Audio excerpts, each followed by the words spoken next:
మూగ ప్రాణుల మీద నీకు అధికారమా? జీవహింస మానవుడికి ధర్మమా?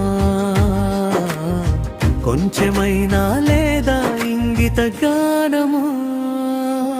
కొంచెమైనా లేదా వాటిపై కనికారము? శాకాహారమంటే నీకు కష్టమా? చంపి తినడం నీకు అంత అవసరమా? శాకాహారమంటే సాత్వికాహారము, మాంసాహారమంటే రాక్షసుల గుణము. జాలి దయ కరుణ అంటూ మీకు అసలు లేదయా? జీవులను హింసిస్తే మీకుండదు పైవాడిదయా? జీవహింస మహాపాపం తెలుసునా? ప్రతి జీవి పరమాత్మ రూపం ఎరుకనా? జీవులని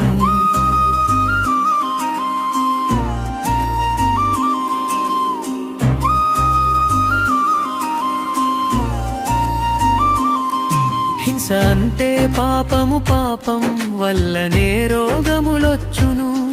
రోగమెంతో నరకము, నీకెందుకు అలాంటి భోగం? చిందరవందర జీవితం, దుర్భరమైన జీవితం. తోటి జీవులను చంపడం దేవుని సృష్టికే విరుద్ధం. ఎన్నో జన్మల పుణ్య ఫలములే మానవ జన్మను పొందినవు. మంచి చెడులను తెలుసుకునే జ్ఞానని నువ్వు కలిగినవు. ప్రతి ప్రాణిని ప్రేమించడం మనిషికి కావాలి. అందులోనే ఉంది కదా అసలైన దైవ గుణం. భక్తి అంటే కాదు బలులను ఇవ్వడం. భగవంతుడు కోరడు జీవిని చంపడం. తల్లి ఎప్పుడు బిడ్డను ఇలాగే చంపునా? చంపితే వారిని తల్లి అని మనమందుమా? బ్రతికినంత కాలము ఆచరించు అహింస మార్గము. మనమున్న భూలోకం అవ్వాలి ఒక స్వర్గము. సకల జీవారాసుల సుఖ సంతోషాల సాధనకై వెలుగెత్తి చాటాలి మనమంతా ఏకమై.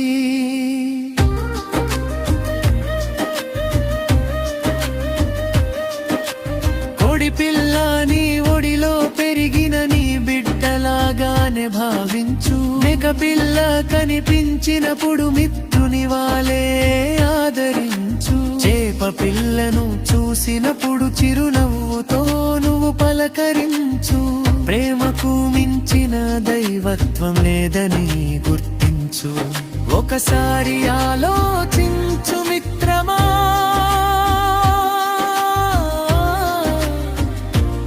కొంచెమైనా జాలి దయను చూపుమా. సమస్త లోకాజనే సుఖినో భవంతు. సకల జీవారసుల సుఖినో భవంతు.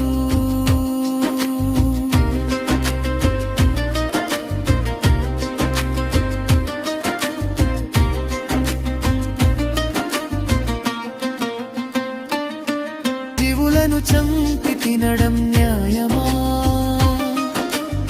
పరప్రాణుల మీద నీకు అధికారమా? శాకాహారమంటే నీకు కష్టమా? చంపి తినడం నీకు అంత అవసరమా? హింస అంటే ఉన్నదిలే అమాలోకము.